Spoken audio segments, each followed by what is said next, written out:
Hi friends, ನಿಮ್ಮೆಲ್ಲರಿಗೂ ಕೂಡ ನಿಮ್ಮದೇ ಆಗಿರ್ತಕ್ಕಂಥ ಯೂಟ್ಯೂಬ್ ಚಾನಲ್ ಸ್ಟಡಿ ವಿತ್ ಪರಶುರಾಮ್ಗೆ ಸ್ವಾಗತ ಅಂತ ಹೇಳ್ತಾ, ಅಂತೂ ಇಂತೂ ಶಿಕ್ಷಕರ ನೇಮಕಾತಿಗಾಗಿ ರಾಜ್ಯಪತ್ರ ಪ್ರಕಟ ಆಯಿತು. GPSTR ಪದವೀಧರ ಪ್ರಾಥಮಿಕ ಶಾಲಾ ಶಿಕ್ಷಕರ ನೇಮಕಾತಿಯ ಅಧಿಸೂಚನೆಯನ್ನು ನಾನು ಬಾಗಲಕೋಟೆ ಡಿಸ್ಟಿಕ್ದು ಇಲ್ಲಿ ಕೊಡ್ತಾ ಇದ್ದೀನಿ. ನಿಯಮಗಳು ಎಲ್ಲ ಸೇಮ್ ಇದ್ದಾವೆ. ಇಲ್ಲಿ ಅಪ್ಲಿಕೇಶನ್ ಡೇಟ್ ಆಗಿರ್ಬೋದು, ಸಿಲೆಬಸ್ ಆಗಿರ್ಬೋದು, ಲಾಸ್ಟ್ ಡೇಟು, ಎಕ್ಸಾಮ್ ಡೇಟು ಎಲ್ಲವುಗಳನ್ನು ಕೂಡ ನಾನು ನಿಮಗೆ ವಿವರವಾಗಿ ಹೇಳ್ತೀನಿ. ವಿಡಿಯೋನ ಲೈಕ್, ಶೇರ್ ಮತ್ತು ಸಬ್ಸ್ಕ್ರೈಬ್ ಮಾಡೋದನ್ನು ಮಾತ್ರ ಮರೆಯದಿರಿ. ಡ್ರೈವಲ್ಲಿ ಎಲ್ಲ ಡಿಸ್ಟಿಕ್ದು ಕೂಡ ನಾವೇನು ಮಾಡಿರ್ತೀವಿ ಅಂತಂದರೆ ನಿಮಗೆ ನೋಟಿಫಿಕೇಷನನ್ನು ಹಾಕಿರ್ತೀವಿ. ತಾವುಗಳು ನೋಡಿಕೊಂಡು ಓದಿ ಅಪ್ಲಿಕೇಶನನ್ನು ಹಾಕಿ. ಯಾವುದೇ ರೀತಿಯಾಗಿರ್ತಕ್ಕಂಥ ಗಡಿಬಿಡಿ ಬೇಡ. Okay, so first application start date ಬಂದುಬಿಟ್ಟು ಗೊತ್ತಿರಲಿ 18/8ಕ್ಕೆ ಸ್ಟಾರ್ಟ್ ಆಗುತ್ತೆ. ಕ್ಲೋಸಿಂಗ್ ಡೇಟ್ ಬಂದುಬಿಟ್ಟು 7/9/2026 ಇದೆ. ಇದು ಬಾಗಲಕೋಟ್ ಡಿಸ್ಟಿಕ್ದಿದೆ. ಅಲ್ಲಿ ಕನ್ನಡ ಭಾಷೆಗಾಗಿ 58 ಹುದ್ದೆಗಳು, ಆಂಗ್ಲ ಭಾಷೆ 14, ಗಣಿತ ವಿಜ್ಞಾನ 62, ಜೀವ ವಿಜ್ಞಾನ 15, ಸಮಾಜ ಪಾಠಗಳು 77, ಒಟ್ಟು ಕಂಪ್ಯೂಟರ್ ಸೈನ್ಸ್ ಟೀಚರ್ 12 ಪೋಸ್ಟನ್ನು ಏನು ಮಾಡಿದ್ದಾರೆ ಅಂತಂದರೆ ಕರೆದಿದ್ದಾರೆ. ಓಕೆನಾ? ಎಸ್. ನೆಕ್ಸ್ಟ್ ಇವರಿಗೆ ಅಪ್ಲಿಕೇಶನ್ ಡೇಟ್ ಆಯಿತು. ನೆಕ್ಸ್ಟ್ ನಿಮಗೆ ಕ್ಲೋಸಿಂಗ್ ಡೇಟ್ ಆಯಿತು. ಪೋಸ್ಟ್ಗಳನ್ನು ಕೂಡ ಹೇಳಿದೆ. ವಿಶೇಷವಾಗಿರ್ತಕ್ಕಂಥದ್ದು ಏನಪ್ಪ ಅಂತಂದರೆ ಫೀಸು. ಓಕೆ, ಎಷ್ಟು ಶುಲ್ಕ ಇದೆ ನೋಡಿ. ಕೇವಲ ಒಂದೇ ಪೋಸ್ಟ್ಗೆ ಅಪ್ಲೈ ಮಾಡ್ತಿದ್ರೆ ಅದು GM ಆಗಿರ್ಬೋದು, 2A, 2B, 3A, 3B 750 ರೂಪಾಯಿ. ಒಂದಕ್ಕಿಂತ ಹೆಚ್ಚು ಹುದ್ದೆಗೆ ನೀವೇನಾದರೂ ಅರ್ಜಿ ಸಲ್ಲಿಸ್ತಿದ್ರೆ 1125 ರೂಪಾಯಿ ಶುಲ್ಕವನ್ನು ಇಟ್ಟಿದ್ದಾರೆ. ಅದೇ ತರಹ ಕೇವಲ ಒಂದು ವೃಂದದ ಒಂದು ಹುದ್ದೆಗೆ ಅರ್ಜಿ ಸಲ್ಲಿಸುವ ಪರಿಶಿಷ್ಟ ಜಾತಿ, ಪರಿಶಿಷ್ಟ ವರ್ಗ, ಪ್ರವರ್ಗ, ಮಾಜಿ ಸೈನಿಕ, ಅಂಗವೈಕಲ್ಯತೆಯುಳ್ಳ ಅಭ್ಯರ್ಥಿಗಳು ಮತ್ತು ತೃತೀಯ ಲಿಂಗದ ಅಭ್ಯರ್ಥಿಗಳಿಗೆ 500 ರೂಪಾಯಿ.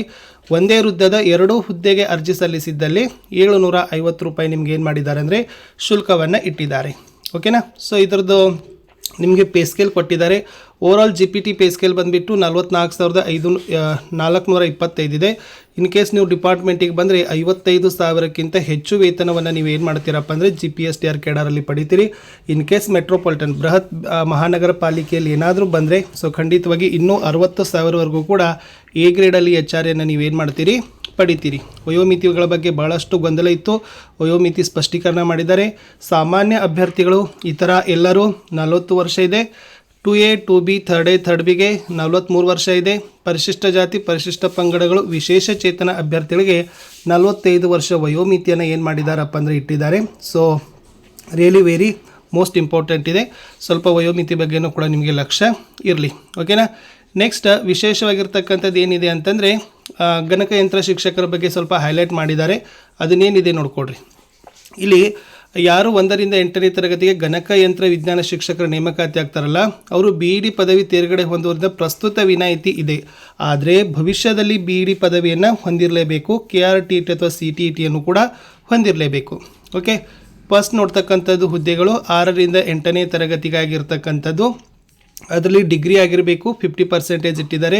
2 ಇಯರ್ D.Ed ಆಗಿರಬೇಕು, ಅಥವಾ ಡಿಗ್ರಿ ಆಗಿರಬೇಕು 50% ಅಥವಾ B.Ed ಆಗಿರಬೇಕು. ಓಕೆ, ಅಥವಾ PUC 50%, 4 ಇಯರ್ ಟೀಚರ್ ಎಜುಕೇಷನ್ ಆಗಿರಬೇಕಂತ ಹೇಳಿದ್ದಾರೆ. ಇದರೆಲ್ಲಿಂದನೂ ಕೂಡ ಅವರು ಏನು ಮಾಡಿದ್ದಾರೆ, ಇದರಲ್ಲಿ ಈ ಪರಿಶಿಷ್ಟ ಜಾತಿ, ಪರಿಶಿಷ್ಟ ಪಂಗಡ, ಇತರ ಹಿಂದುಳಿದ ಪ್ರವರ್ಗ ಒಂದಕ್ಕೆ ಸೇರಿದ ಅಂಗವೈಕಲ್ಯವುಳ್ಳ ಅಭ್ಯರ್ಥಿಯಾಗಿದ್ದಲ್ಲಿ ಪದವಿ ಮತ್ತು PUCಯಲ್ಲಿ 45 ಅಂಕ ಪಡೆದಿರಬೇಕು ಅಂತ ಹೇಳಿದ್ದಾರೆ. ಓಕೆ, ಅಷ್ಟೇ ಅಲ್ಲದೆ ನೀವು CTET ಮತ್ತು KTETಯಲ್ಲಿ ಕೂಡ ಅಂಕಗಳನ್ನು ಗಳಿಸಿರಬೇಕು. ಅಲ್ಲಿ ಸಾಮಾನ್ಯ ವರ್ಗದವರು 60%, ಪರಿಶಿಷ್ಟ ಜಾತಿ ABC ಪರಿಶಿಷ್ಟ ಪಂಗಡ 1 ಮತ್ತು ವಿಶೇಷ ಚೇತನದವರು 55% ಅಂಕಗಳನ್ನು ಗಳಿಸಿರಲೇಬೇಕು ಅಂತಕ್ಕದ್ದನ್ನು ಕೂಡ ನೋಟಿಫೈ ಮಾಡಿದ್ದಾರೆ. ಕನ್ನಡ ಭಾಷೆಯವರಿಗೆ ಏನು ಕೊಟ್ಟಿದ್ದಾರೆ ನೋಡಿ. GPSTR ಕನ್ನಡ ಭಾಷೆಯವರು ಪದವಿ ಆಗಿರಬೇಕು. ಪದವಿಯಲ್ಲಿ ಕನ್ನಡ ಭಾಷೆ ಜೊತೆಗೆ ಆಂಗ್ಲ, ಹಿಂದಿ, ಮರಾಠಿ, ಉರ್ದು, ತೆಲುಗು, ತಮಿಳು, ಇತಿಹಾಸ ಯಾವುದಾದರೊಂದು ಏನು ಮಾಡಬೇಕು, ಐಚ್ಛಿಕ ವಿಷಯವನ್ನು ಕಡ್ಡಾಯವಾಗಿ ಓದಿರಲೇಬೇಕು ಅಂತ ಹೇಳಿದ್ದಾರೆ. ಮತ್ತು ಕನ್ನಡ ಭಾಷೆ ಮತ್ತು ಇತರೆ ವಿಷಯಗಳಲ್ಲಿ ಕನಿಷ್ಠ 50% ಸರಾಸರಿ ಅಂಕಗಳನ್ನು ಪಡೆದಿರಬೇಕು. ಇದನ್ನು ಕೊಟ್ಟಿದ್ದಾರೆ. ಮತ್ತು ಟೀಚಿಂಗ್ ಮೆಥಡನ್ನು ಕೂಡ ಆಗಿರಬೇಕು ಅಂತ ಹೇಳಿದ್ದಾರೆ. ಇಂಗ್ಲೀಷ್ನಲ್ಲಿ ಆಪ್ಷನಲ್ ಇಂಗ್ಲೀಷ್ ಜೊತೆಗೆ ಕನ್ನಡ, ಹಿಂದಿ, ಮರಾಠಿ, ಉರ್ದು, ತಮಿಳ್, ತೆಲುಗು ಅಥವಾ ಈ ಗ್ರೂಪಲ್ಲಿ ಒಂದು ಓದಿರಬೇಕು. ಮತ್ತು ಆಂಗ್ಲ ಭಾಷೆ ಮತ್ತು ಇತರೆ ವಿಷಯಗಳಲ್ಲಿ ಕನಿಷ್ಠ 50 ಸರಾಸರಿ ಅಂಕಗಳನ್ನು ಪಡಿಲೇಬೇಕು. B.Edಲ್ಲಿ ಟೀಚಿಂಗ್ ಮೆಥಡ್ ಅಥವಾ D.Edಲ್ಲಿ ಟೀಚಿಂಗ್ ಮೆಥಡ್ ಇರಲೇಬೇಕು. ಇನ್ನು ಬಯೋಸೈನ್ಸ್, ಫಿಸಿಕಲ್ ಸೈನ್ಸ್ ಅಂತ ಹೇಳ್ತಾರೆ, ಮ್ಯಾಥ್ಸ್ ಮತ್ತು ಸೈನ್ಸ್ದವ್ರಿಗೆ, ಅವರಿಗೆ ಕಡ್ಡಾಯವಾಗಿರ್ತಕ್ಕಂಥದ್ದು ಏನು ಮಾಡಿದ್ದಾರೆ ಅಂತಂದರೆ ಭೌತಶಾಸ್ತ್ರ ಓದಿರಬೇಕು ಅಂತ ಹೇಳಿದ್ದಾರೆ. 50% ಅದನ್ನು ಇಟ್ಟಿದ್ದಾರೆ. ಜೀವ ವಿಜ್ಞಾನದಲ್ಲಿ ಕೆಮಿಸ್ಟ್ರಿಯನ್ನು, ರಸಾಯನಶಾಸ್ತ್ರವನ್ನು ಕಡ್ಡಾಯವಾಗಿ ಓದಿರಲೇಬೇಕು ಅಂತ ಹೇಳಿರೋದು. ಸಮಾಜ ಪಾಠದಲ್ಲಿ 2 ವಿಷಯಗಳನ್ನು ಐಚ್ಛಿಕವಾಗಿ ಓದಿರಬೇಕು. ಇಲ್ಲಿ ಸ್ವಲ್ಪ ರಿಲ್ಯಾಕ್ಸೇಷನ್ ಬಂದಿದೆ. 1 ಪಾಯಿಂಟು ಫಸ್ಟ್ ಏನಿತ್ತಂದರೆ ಇತಿಹಾಸ, ಅರ್ಥಶಾಸ್ತ್ರ, ಭೂಗೋಳ, ರಾಜಕೀಯ ಶಾಸ್ತ್ರ, ಸಮಾಜಶಾಸ್ತ್ರದಲ್ಲಿ 2 ವಿಷಯ ಓದಿರಬೇಕು. ಅಥವಾ ಇವುಗಳ ಜೊತೆಗೆ ಯಾವುದಾದರೊಂದು, ಅದು ವಾಣಿಜ್ಯ ಶಾಸ್ತ್ರ ಆಗಿರ್ಬೋದು, ಗ್ರಾಮೀಣ ಅಭಿವೃದ್ಧಿ ಆಗಿರ್ಬೋದು, ಓಕೆ, ಇವುಗಳ ಪೈಕಿ ಒಂದು ವಿಷಯವನ್ನು ಏನು ಮಾಡಿದ್ದಾರೆ, ಓದಿದ್ದಾರೆ. ಇಲ್ಲಿ ಕಾಮರ್ಸ್ದವ್ರಿಗೆ ಕೊಟ್ಟಿದ್ದಾರೆ ವಾಣಿಜ್ಯ ಶಾಸ್ತ್ರ ಅಂತ. ಸೊ ಯಾರು ಸೈನ್ಸ್ 6 to 8ದವ್ರಿಗೆ ಏನು ಮಾಡ್ಬೋದು, ಕಾಮರ್ಸ್ದವರು ಅಪ್ಲೈಗಳನ್ನು ಮಾಡಬಹುದು. ಓಕೆ, ಆಮೇಲೆ ಟೀಚಿಂಗ್ ಮೆಥಡ್ಗಳನ್ನು ಆಗಿರಬೇಕು ಅನ್ನೋದನ್ನು ನಿಮ್ಗೆ ಏನು ಮಾಡಿದ್ದಾರೆ, ಕೊಟ್ಟಿದ್ದಾರೆ. ಕಂಪ್ಯೂಟರ್ ಸೈನ್ಸ್ದವ್ರಿಗೆ ಬ್ಯಾಚುಲರ್ ಆಫ್ ಸೈನ್ಸ್, ಕಂಪ್ಯೂಟರ್ ಸೈನ್ಸಲ್ಲಿ ಬ್ಯಾಚುಲರ್ ಆಫ್ ಸೈನ್ಸ್ ಆಗಿರಬೇಕು, ಬ್ಯಾಚುಲರ್ ಆಫ್ ಕಂಪ್ಯೂಟರ್ ಅಪ್ಲಿಕೇಶನ್ ಆಗಿರಬೇಕು, bachelor of engineering, computer science, information science, electronics and communication. Bachelor of technology ಬಿಟೆಕ್ದವ್ರಿಗೂ ಕೊಟ್ಟಿದ್ದಾರೆ, computer science, information science, electronics and communication. ಇವರು 5 years ಒಳಗಡೆ ಏನಾಗಬೇಕು, NCT ಇಂದ B.Ed ಅನ್ನು ಕಂಪ್ಲೀಷನ್ ಮಾಡಬೇಕು ಮತ್ತು ಟೀಚರ್ ಎಲಿಜಿಬಿಲಿಟಿ ಟೆಸ್ಟನ್ನು ಕಡ್ಡಾಯವಾಗಿ ಅರ್ಹತೆಯನ್ನು ಗಳಿಸಬೇಕು ಅಂತ ಹೇಳಿರೋದು. ಓಕೆ, ನೆಕ್ಸ್ಟ್ 7 ತಾರೀಕು 9/2026 ಲಾಸ್ಟ್ ಇದೆ. ನಿಮ್ಗೆ ಈಗಾಗಲೇ ಪರ್ಸೆಂಟೇಜ್ ಡಿರೈವ್ ಮಾಡ್ತಕ್ಕಂಥದ್ದನ್ನು ಕೂಡ ಹೇಳಿದ್ದಾರೆ. CET 70% ಇದೆ, KRTET 20% ಇದೆ. ನೀವು ಪದವಿಯಲ್ಲಿ ಪಡೆದಿದ್ದು ಕೇವಲ 8%, ಟೀಚರ್ ಎಜುಕೇಷನಲ್ಲಿ ಪಡೆದಿರೋದು ಕೇವಲ 2% ಮಾತ್ರ ಇದೆ. ಓಕೆನಾ, ಅದನ್ನು ತಾವುಗಳು ನೆನಪಿನಲ್ಲಿ ಇಟ್ಕೊಳ್ಬೇಕು. 4 year ಟೀಚರ್ ಎಜುಕೇಷನ್ದವ್ರಿಗೆ ಇರ್ತಕ್ಕಂಥ ಮೆರಿಟ್ ಕ್ಯಾಲ್ಕುಲೇಷನ್ ಪದ್ಧತಿಯನ್ನು ಕೊಟ್ಟಿದ್ದಾರೆ. ಕಂಪ್ಯೂಟರ್ ಸೈನ್ಸ್ದವರಿಗೆ 85% CET, 15% ಗ್ರ್ಯಾಜುಯೇಷನ್ದು ಕೊಟ್ಟಿದ್ದಾರೆ. ಓಕೆ, ಮೀಸಲಾತಿಯ ನಮೂನೆಗಳಿಗಿರ್ತಕ್ಕಂಥ ಪ್ರಮಾಣ ಪತ್ರಗಳನ್ನ ಯಾವ ಥರನಾಗಿರ್ತಕ್ಕಂಥ ಕೊಡಬೇಕು ಅಂತ ಹೇಳಿದ್ದಾರೆ. ವಿಶೇಷವಾಗಿ ಶಿಕ್ಷಣದ ಸಲುವಾಗಿ ನೀವೇನು ಮಾಡುವಂಗಿಲ್ಲ, ಪ್ರಮಾಣ ಪತ್ರ ಕೊಡುವ ಹಾಗಿಲ್ಲ. ಓಕೆ, ಅದನ್ನು ಕೂಡ ಹೇಳಿದ್ದಾರೆ. ಉದ್ಯೋಗದ ಮೀಸಲಾತಿಗಾಗಿ ಅಂತಲೇ ನಿಮ್ಮ ಏನಿರಬೇಕು, ರಿಸರ್ವೇಷನ್ ಸರ್ಟಿಫಿಕೇಟ್ಸ್ ಇರಬೇಕು, ಅದು ಇಂಪಾರ್ಟೆಂಟ್. ಆಮೇಲೆ ಸಮತಲ ಮೀಸಲಾತಿಲಿರ್ತಕ್ಕಂಥವುಗಳು ಅವುಗಳ ಶೇಕಡಾ ಪ್ರಮಾಣ ಇದೆ. ಆಮೇಲೆ ನಮೂನೆಗಳನ್ನು ಕೊಟ್ಟಿದ್ದಾರೆ, ಆದೇಶಗಳನ್ನು ಕೊಟ್ಟಿದ್ದಾರೆ. ಇದಕ್ಕೆ ತಕ್ಕಂತೆ ತಾವುಗಳು ಇದನ್ನು ಇಟ್ಕೋಬೇಕು. ಒಂದು 5ನೇ ವೃತ್ತವನ್ನು ಏನು ಮಾಡಿದ್ದಾರೆ, ಪರಿಚಯವನ್ನು ಮಾಡಿದ್ದಾರೆ.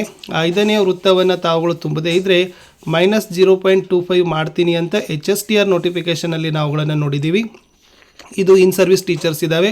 ಯಾರೇ ಶಿಕ್ಷಕರು ಈಗಾಗಲೇ ತಾವು ಸೇವೆಯಲ್ಲಿದ್ದು ಅದೇ ವೃಂದದಲ್ಲಿದ್ದರೆ, ಅದೇ ಕೆಡರಲ್ಲಿದ್ದರೆ, ಅದೇ ವೃಂದದಲ್ಲಿ ನೀವು ಇನ್ನೊಂದು ಸರಿ ಅದೇ ಹುದ್ದೆಗೆ ಅಪ್ಲಿಕೇಶನ್ ಹಾಕಲಿಕ್ಕೆ ಬರೋದಿಲ್ಲ.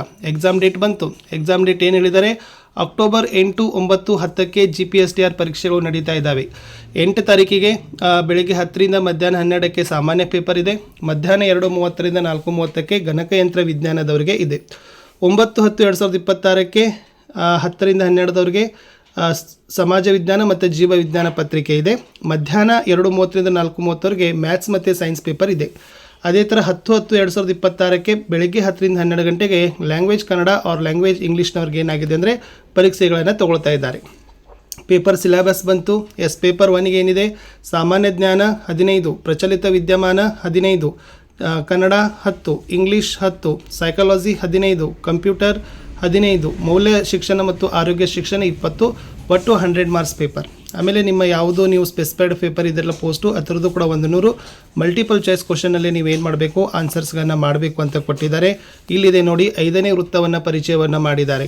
ಓಕೆ, ನೀವು 4 ವೃತ್ತವನ್ನು ಸೇಡ್ ಮಾಡದೇ ಇದ್ದರೆ ಕಂಪಲ್ಸರಿ 5ನೇ ವೃತ್ತವನ್ನು ಸೇಡ್ ಮಾಡಲೇಬೇಕು. 5ನೇ ವೃತ್ತವನ್ನು ಸೇಡ್ ಮಾಡದೇ ಇದ್ದರೆ 0.25 ಮಾರ್ಕ್ಸನ್ನು ಏನು ಮಾಡ್ತಾರೆ, ಡಿಡಕ್ಟ್ ಮಾಡ್ತೀನಿ ಅಂತ ಹೇಳಿದ್ದಾರೆ. ಸೊ ಅದನ್ನು ನೀವೇನು ಮಾಡಬೇಕಪ್ಪ ಅಂದರೆ ನೆನಪಿನಲ್ಲಿ ಇಟ್ಕೊಳ್ಬೇಕು. ಇಷ್ಟು GPSTRಗೆ ಸಂಬಂಧಪಟ್ಟಂತೆ ನೇಮಕಾತಿ ಅಧಿಸೂಚನೆ ಇತ್ತು.